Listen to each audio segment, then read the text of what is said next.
अस्सलाम वालेकुम दोस्तों, कैसे हैं आप सब। आज मैं आप सबके साथ शेयर करूंगी मटर कौरमा बनाने की रेसिपी।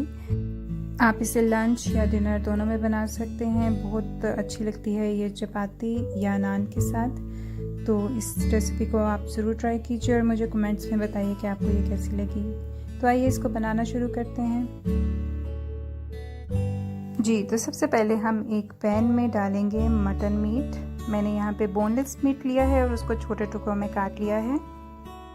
और इसमें हम शामिल करेंगे 2 टेबलस्पून गार्लिक पेस्ट और 2 टेबलस्पून ही हम इसमें शामिल करेंगे जिंजर पेस्ट। और इसे अच्छे तरीके से मिक्स कर लीजिए। और इसके बाद इसमें 1 टीस्पून सॉल्ट डालकर इसको दोबारा अच्छे से मिक्स करें और 3 से 4 मिनट के लिए दरमियानी आंच पर ढक्कन देकर पकने दें। जी, तो 4 से 5 मिनट हो चुके हैं। अब इसमें हम साबुत मसाले डाल देंगे, जिसमें 2 बड़ी इलायची, 2 सिनेमन स्टिक, 2 छोटी इलायचियाँ और 1 टेबलस्पून ज़ीरा शामिल है। इसको मिक्स करेंगे और दोबारा से हम इसको 4 से 5 मिनट के लिए कुक करेंगे। जी, तो यहाँ आप देख सकते हैं कि गोश्त ने अपना पानी जो है काफ़ी हद तक छोड़ दिया है। तो अब हम इसमें शामिल करेंगे 1 कटा हुआ टमाटर और साथ ही हम इसमें शामिल कर देंगे स्पाइसेस, जिसमें शामिल है 1 teaspoon turmeric powder, 1 teaspoon red chili, 1 teaspoon coriander powder और 1 टीस्पून ज़ीरा पाउडर। सब मसालों को गोश्त के साथ अच्छे तरीके से मिक्स कीजिए और इसे दोबारा 5 से 6 मिनट के लिए दरमियानी आंच पर पकने दें।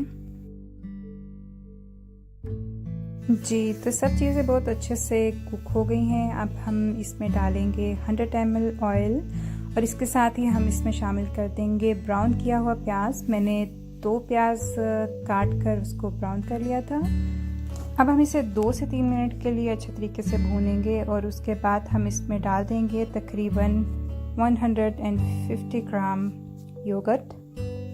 इसे अच्छे तरीके से मिक्स कर लीजिए और अब इसमें 1 गिलास पानी डालकर इसे मिक्स करें और इसमें आप 2 से 3 हरी मिर्चें डाल दें और तकरीबन 10 मिनट के लिए इसको हल्की आंच पर पकने दें। और यहाँ आप देख सकते हैं कि इसका कलर कितना खूबसूरत आया है और ये बहुत मज़े का लग रहा है और इसकी स्मेल भी बहुत अच्छी आ रही है। और साथ ही आप इसमें शामिल कर दीजिए हरा धनिया, फ्रोज़न या फ्रेश दोनों ले सकते हैं। और इसको बस अच्छे तरीके से मिक्स करते हैं और आपका मटन कौरमा सर्व करने के लिए रेडी है।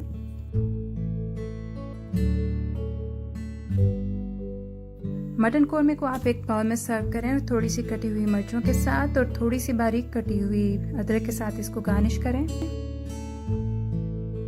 जी, तो दोस्तों मेरी इस रेसिपी को ट्राई कीजिए, खुद भी खाइए, घर वालों को भी खिलाइए और अपने मेहमानों को भी खिलाइए। और मुझे कमेंट्स में ज़रूर बताइए कि आपको ये मेरी रेसिपी कैसी लगी। वीडियो पसंद आई हो तो इसको लाइक ज़रूर कीजिए और चैनल को सब्सक्राइब भी कीजिए। वीडियो देखने का बहुत बहुत शुक्रिया। अल्लाह हाफ़िज़।